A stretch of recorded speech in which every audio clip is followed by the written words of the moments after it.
Hay investigaciones judiciales que se abren y se cierran sin dejar rastro. Hay otras que, cuanto más se profundiza en ellas, más capas aparecen, más nombres surgen, más preguntas quedan sin respuesta. Lo que está ocurriendo en torno al PSOE y las criptomonedas pertenece a la segunda categoría, porque no estamos hablando de una sospecha vaga, de una filtración interesada, de una acusación lanzada por un adversario político sin más fundamento que el deseo de hacer daño. Estamos hablando de una investigación judicial en curso que ha llevado a los investigadores a rastrear movimientos de criptomonedas con conexiones que apuntan hacia el entorno del partido que lleva 8 años gobernando España. Y la pregunta que esa investigación plantea, la que ningún portavoz del PSOE ha respondido todavía con la claridad que los ciudadanos merecen, es simple y demoledora. ¿Qué están intentando esconder? Las criptomonedas no son un detalle técnico menor en esta historia. Son el elemento central que le da una dimensión completamente nueva a lo que ya sabíamos sobre la corrupción en el entorno socialista, porque las criptomonedas no se utilizan para mover dinero de manera anónima y difícilmente rastreable por casualidad.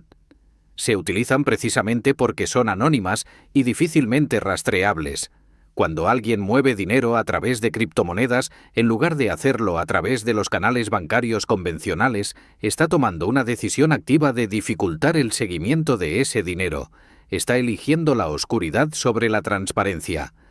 Y en el contexto de una investigación sobre presunta corrupción política, esa elección dice algo muy importante sobre las intenciones de quien la toma.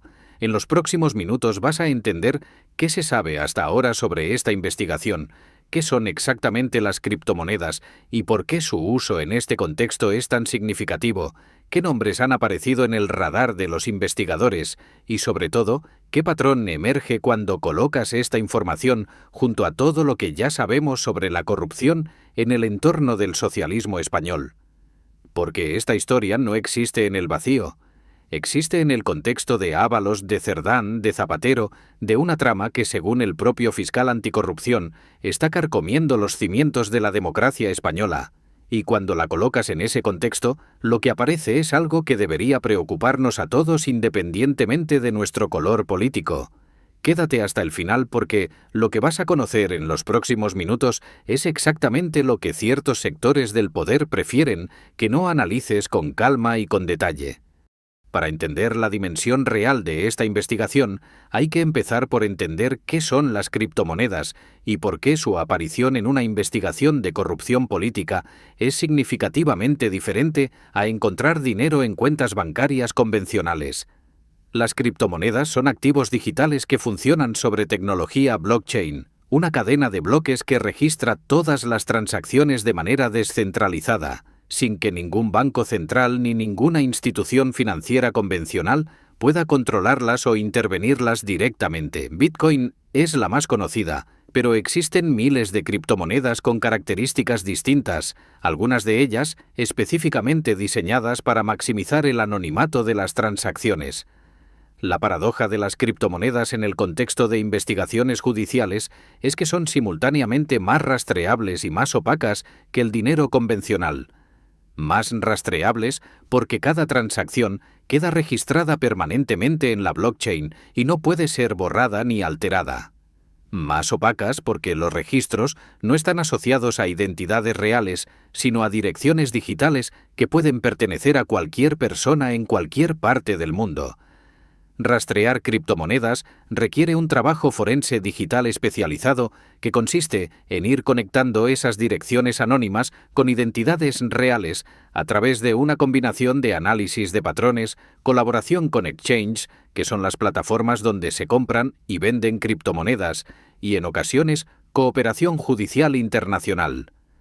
Cuando los investigadores han decidido rastrear criptomonedas en el entorno del PSOE, han tomado una decisión que implica que tienen indicios suficientes para creer que hay movimientos de dinero en ese formato que merecen investigación.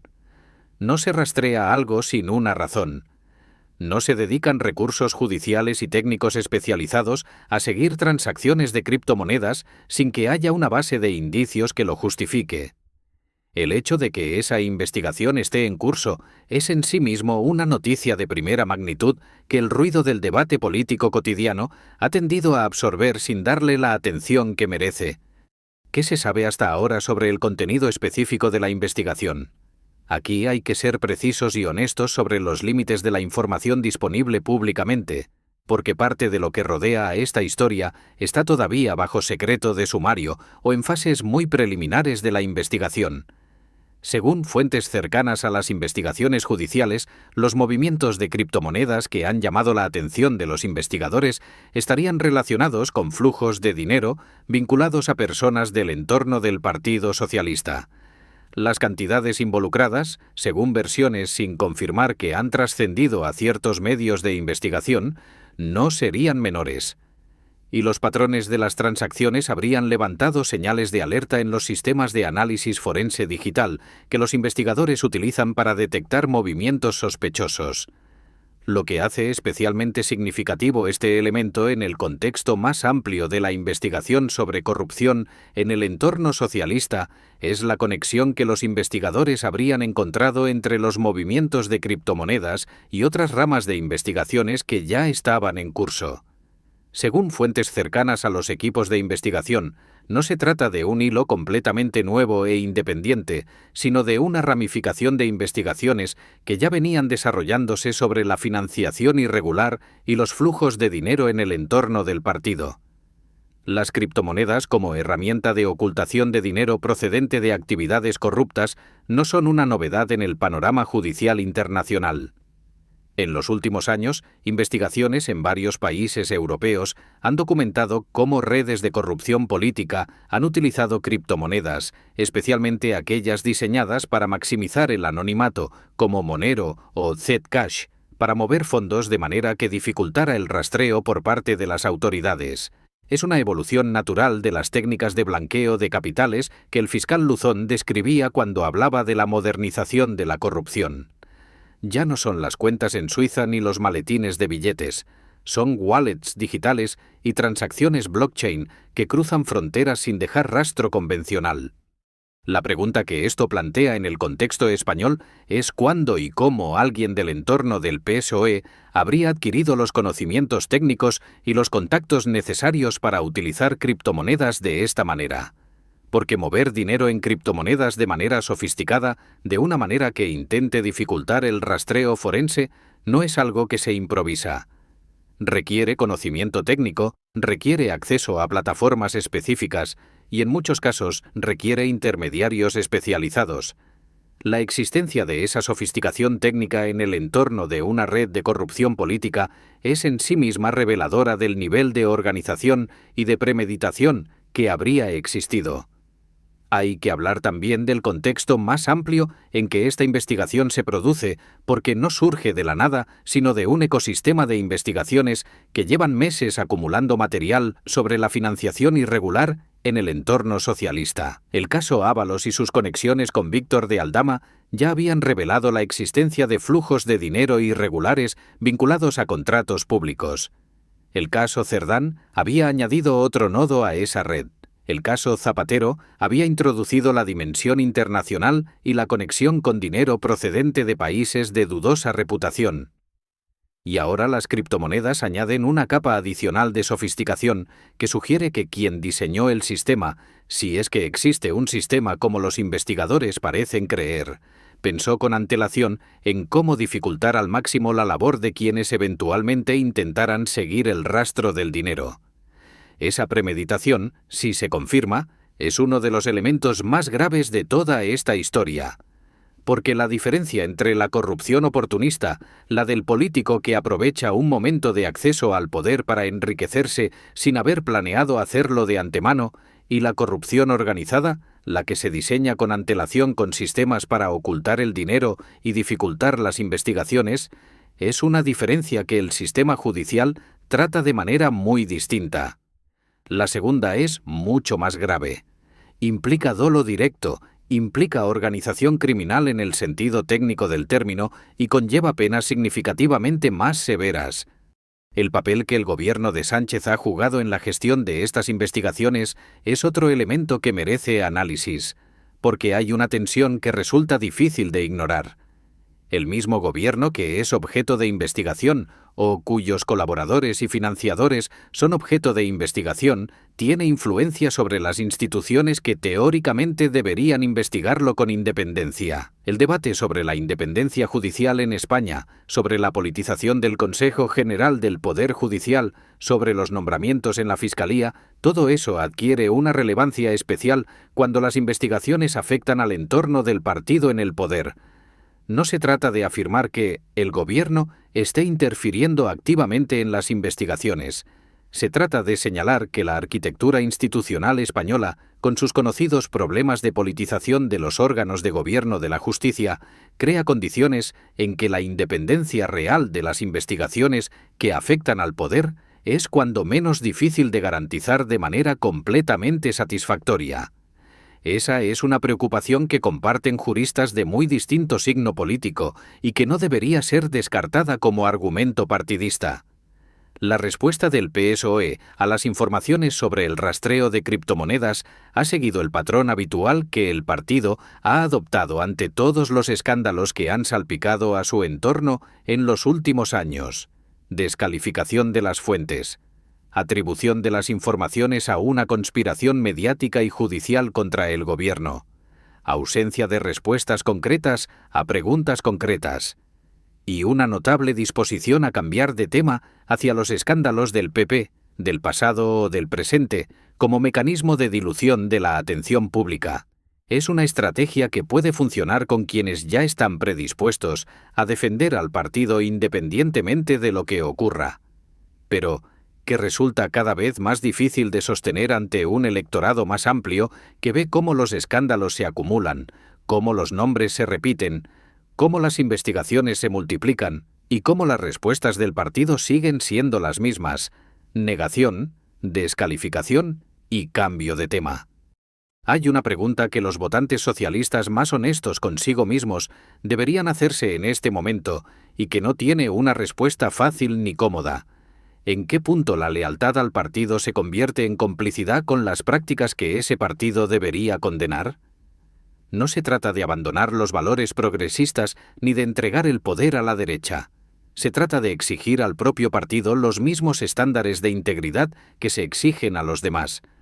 Porque si la corrupción en el entorno del PP fue inaceptable, y lo fue, entonces la corrupción en el entorno del PSOE también lo es. No hay manera honesta de sostener una posición diferente. El rastreo de criptomonedas en el entorno socialista es la última pieza de un puzzle que lleva meses construyéndose pieza a pieza. Ábalos y los contratos de obra pública. Cerdán y las comisiones grabadas. Zapatero y el blanqueo a través de sociedades pantalla con dinero procedente de un narcoestado. Y ahora las criptomonedas, la herramienta de ocultación más sofisticada que cualquiera de las anteriores, apareciendo en una investigación que conecta con todas las demás. Cuando colocas todas esas piezas juntas, el puzzle que aparece no es el de varios políticos que fallaron de manera individual y aislada, es el de un sistema. Un sistema que presuntamente ha utilizado el acceso al poder para generar flujos de dinero irregular, que ha construido estructuras cada vez más sofisticadas para ocultar ese dinero y que ha intentado gestionar los escándalos cuando han salido a la luz con una estrategia de comunicación en lugar de con una estrategia de integridad. Si ese sistema existe tal como las investigaciones parecen apuntar, su desmantelamiento completo va a requerir investigaciones que probablemente aún están en sus fases iniciales y cuyos resultados tardarán meses o años en hacerse completamente públicos. Lo que no puede esperar meses ni años es la exigencia ciudadana de transparencia. La pregunta que titula este análisis, ¿qué están intentando esconder?, no es una pregunta retórica. Es una pregunta real que merece una respuesta real, y mientras esa respuesta no llegue, mientras el partido siga respondiendo con descalificaciones en lugar de con explicaciones, la sospecha seguirá creciendo. Porque en política, como en la vida, quien no tiene nada que esconder generalmente no necesita esconder nada. La democracia española está en un momento de tensión institucional que requiere ciudadanos informados, críticos y exigentes. Exigentes con todos los partidos por igual. exigentes con los mecanismos de investigación y de rendición de cuentas, exigentes con los medios de comunicación para que informen con rigor independientemente de sus simpatías políticas, y exigentes consigo mismos para no caer en la trampa de defender lo indefendible solo porque es el propio bando el que está en el banquillo. Las criptomonedas que los investigadores están rastreando en el entorno del PSOE son una señal de que la corrupción que el fiscal anticorrupción describió como carcoma del sistema democrático ha alcanzado niveles de sofisticación que requieren respuestas igualmente sofisticadas por parte de las instituciones encargadas de perseguirla. Y una señal de que la historia que estamos contando en este canal, la historia de cómo la corrupción ha penetrado en las estructuras del poder español, está lejos de haber llegado a su último capítulo. Deja en los comentarios qué parte de esta historia te parece más grave y por qué. ¿El uso de criptomonedas como herramienta de ocultación? ¿La conexión con investigaciones previas sobre Ábalos, Cerdán y Zapatero? ¿O la manera en que el partido ha gestionado todos estos escándalos? El debate está abierto. Si este análisis te ha parecido necesario e importante, compártelo con quien creas que necesita verlo. Y si quieres seguir recibiendo análisis de este tipo sin filtros y sin compromisos con ningún partido, suscríbete al canal. Porque la verdad en política rara vez llega sola, hay que ir a buscarla. Y ese es exactamente lo que hacemos aquí.